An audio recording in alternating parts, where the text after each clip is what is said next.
tuturuan ko po kayo paano mag-upload. So, paggagawa niyo ng GitHub account, okay, you're gonna see this.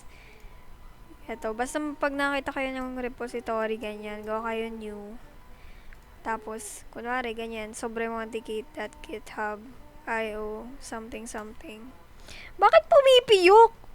Tapos, kunwari, ganito. Ayan, keto. Tapos, create.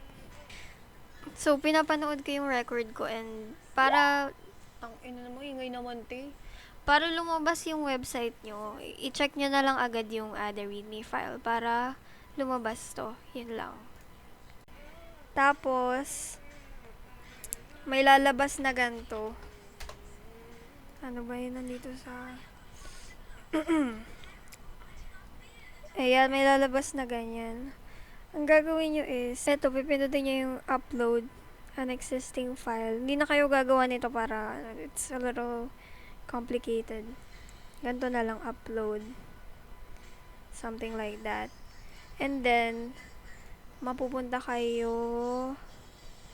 Wait lang, puntahan natin sa ano. Pupunta kayo dito. Diyan. Or if hindi, punta na lang kayo sa profile nyo. Tapos, i-click nyo yung ginawa nyo na repository. Tapos, after that, punta kayo sa settings. And then, pages. Tapos, you're gonna select deploy from a branch. And, ito yung main. Yan yung main. Basta i-check nun, dapat nandito sa my main.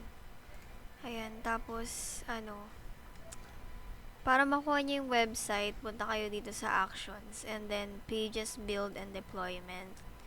Tapos, ito lang, kukuhain nyo. Ayan. Ganun. Okay na. Tapos, i-check natin pag hinapin nyo yung website. Ganyan yung lalabas dapat. Bakit ganun siya? Ayan. Ganyan, ganyan.